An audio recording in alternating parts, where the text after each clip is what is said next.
Alright, so today's subject matter was released, well, last week.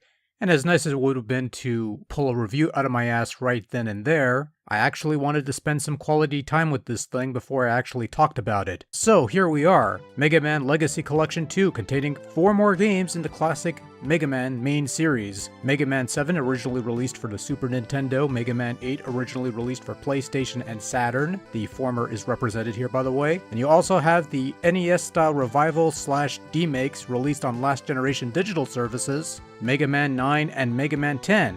Which is perhaps the biggest selling point of this collection as far as I'm concerned, since this is the first time that these two games have seen a re-release since their initial inception in 2008 and 2010 respectively, and also in the case of the console versions, the first time these two games have seen some semblance of a physical release, which is rather nice if you care for that sort of thing. The latter two games also have the additional DLC content included, such as additional play modes, endless runs, and bonus characters, though you'll have to unlock that content before you could play it. In addition to the 4 main games, you also have the challenge mode where you could play some additional challenges comprising multiple level segments or boss battles that you have to clear as quickly as possible. There's a museum mode where you could check out some official artwork from each of the 4 games, and finally a music player where you could listen to the various soundtracks of the 4 games, and that's pretty much it really. Nothing too over the frills or out of the ordinary, just a simple collection of 4 games and some modest material. And while I'm sure some would lament the omission of Mega Man and Bass, the Super Famicom release that was originally released in Japan and then later ported over to the Game Boy Advance, I for one am lamenting the omission of Mega Man Soccer, which I think needs more love. Okay, I tell a lie. Personally, I'd much rather have a collection of the 5 Game Boy entries, but I digress. A quick look at all 4 games just to say we looked at them. Mega Man 7 is essentially the original SNES version and seems to have all its parts, including the full ending, which for some reason wasn't in the Mega Man Anniversary Collection from 2004. Also, by virtue of being relatively unmodified from its original form, Mega Man 7 is the only game in the compilation to sport a password system. Which means if you know the right password, you could get 1 Steam achievement fairly quickly. And yes, for those who care, the Hidden Versus Mode minigame is also included, but it's done the old-fashioned way, so have fun there. Mega Man 8. It's Mega Man 8. The version featured here is the PlayStation version and not the Sega Saturn version that had a couple extra bits here and there, as well as some nicer music for Tengu Man, so I guess I'll have to get that one myself. I'll probably get around to that when I'm able to acquire my own private island, but I digress. Meanwhile, load times are virtually non-existent, though the game still has to load the continue points of certain stages, because Mega Man 8 stages were usually split in half. That kinda annoyed me a bit, but that's perhaps digging a bit deeper than the purposes of this video was originally intended. Finally, you have Mega Man 9 and Mega Man 10, the 2 digital entries made to emulate the playstyle and presentation of the 8-bit entries and spawn a generation of fan games mimicking that same style. Well, okay, that last one's kind of a conjecture, but the 2 games are intact for the most part. The DLC for both games are also available, though you'll have to beat each game once to enable said features, or you could just, use a cheat code if you prefer. Either way, the DLC has some fun little extra challenges and endless modes and extra players such as Proto Man for Mega Man 9 and Bass for Mega Man 10. Somewhere down the line, I'll give these games a proper look in their own private space as it were, but for now, I'm just going to focus on the overall collection. Mega Man Legacy Collection 2 has a checkpoint saving system where it saves the last checkpoint you pass during a game. The idea is that you pass a checkpoint and it saves your progress, and if you screw up or you want to continue at a later time, you could load a state from the last checkpoint you passed with whatever you had at the time and you could continue from that point. It's no full-blown save state system, which some people would prefer, and I get that, nor is it an instant rewind feature, which is a thing that exists for some reason and I don't know why. But it's still a nice little crutch to have for those who need it, and if you don't, you could turn off the auto-saving bit in the options and it won't save. But if you need even more of a crutch, the game does include an extra armor option, or a legacy mode, that essentially halves the damage you take from enemies. And you know this option is enabled because there's a little shield icon in the top left corner to indicate this. It's not much, but it's the closest you're going to get to having an easy mode with this collection, aside from the easy mode in Mega Man 10, which is perhaps a bit too much, but again, I'm digging a bit deep here, so let's move on. You only have 1 scanline filter to enable for the visuals, which is barely noticeable, but it's there for those who want it, I guess.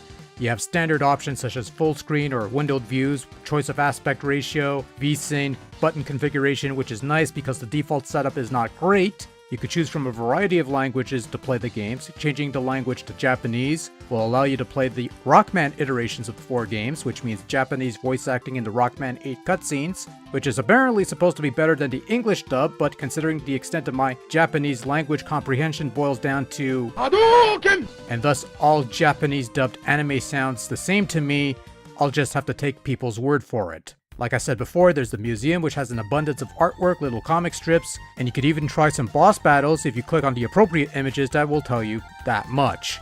There's the music player, which is just that. You'll listen to the game's soundtrack and it functions much like a sound test in older games. And then there's the challenge mode.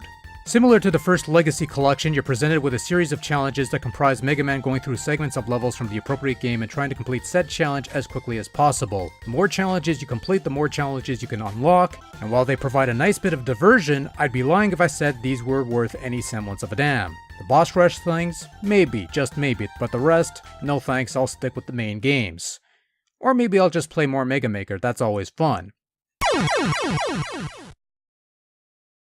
Oh, and for those wondering, the original extra modes of Mega Man 9 and Mega Man 10, such as the Time Attack and the Endless Runs, are included. Again, the latter needing to be unlocked, but it's still there and always fun for a lark. In terms of additional challenges and things of that nature, the extra bits of 9 and 10 are examples of that done well, what with the special stages and the Endless Run feature that fills out the overall package somewhat. Honestly, if they made something similar to the Endless Run for 7 and 8, I'd probably rank the extras a little higher because that's actually quite enjoyable.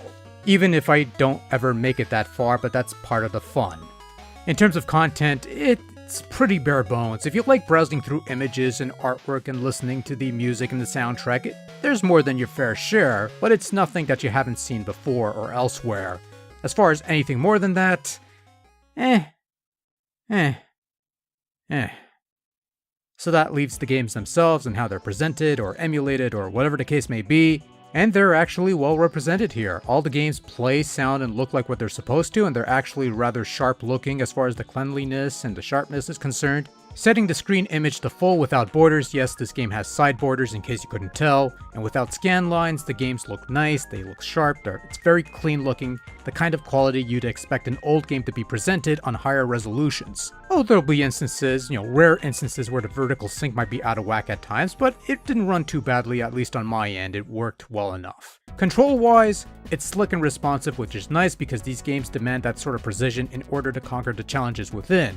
Button configurations can be customized for each game, actually, they have to be since they're all drastically different games. That's perhaps the one point about Legacy Collection 2. Unlike the first set, which were just the NES games and as such they had all the same guts, so to speak, the games featured here, 7, 8, 9, and 10, well, they're not quite the same, are they? Originating on different platforms mean they play a bit differently across the board. They also look and sound differently, save for 9 and 10, which were on the same platform and basically mimic the same style of play and presentation. It is a much more varied palette, as it were, exploring these different incarnations of classic Mega Man as they were interpreted on the different platforms. So if the old school remakes didn't cut it for you, you might take a liking to the nicer looking Mega Man or vice versa. More than the drastically different styles of play and presentation, the notable thing about these games, and this is more of an interesting observation than any point of criticism, was that each game lacked something that the other 3 had. I should probably elaborate on this point for a bit, so bear with me. Mega Man 7 lacks a built-in save feature, instead retaining its original password system. Again, with the right code, you've got a shortcut to knocking one Steam achievement off the list, but it does feel like the odd man out considering all the other games have convenient built-in save systems, each allowing for multiple saves rather than just the one. This is one area where a proper save state system would have been nice. But fortunately, passwords in Mega Man 7 aren't too bad, and there's plenty of them online if you really need to search them out. Mega Man 8 traded away familiar tools such as proper rush adapters, energy tanks, and an abundance of bolts for the shop for gimmicky snowboards, shooter segments, and lame anime sequences. Come at me, bro. The point is, Mega Man 8 is missing stuff that the other 3 games have, making it the odd man out in that pack. Mega Man 9, perhaps due to the fact that the game was trying to emulate the old NES style to a T, lacks the quick weapon cycling system where you could cycle through weapons quickly with the trigger buttons. Pretty much the odd man out in that department, as the other 3 games included do have this feature. And that leaves Mega Man 10, the true odd man of the pack, because I can't figure something this game is missing that the others have. And that irritates me because it blows a hole in my point. Screw you, Mega Man 10, go suck on a sheep man or something. Mega Man Legacy Collection 2 is the release of the lesser known and perhaps lesser regarded Mega Man entries with a generally modest but somewhat underwhelming set of additional material. Much like the first Legacy Collection, the extras provided here isn't anything you haven't seen before elsewhere, and the challenge mode, while something of a nice idea, isn't that big of a deal really.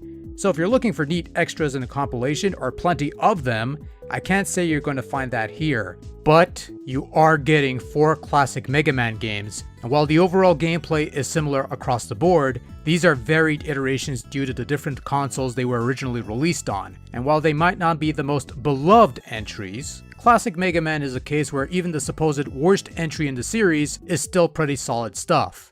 And no, before anyone asks, no, we're not counting the DOS games since those were made by somebody else. And the inclusion of Mega Man 9 and 10 makes this collection very worthwhile, and perhaps the best way to experience those games if you don't already have a PlayStation 3 or Xbox 360 or original Wii system.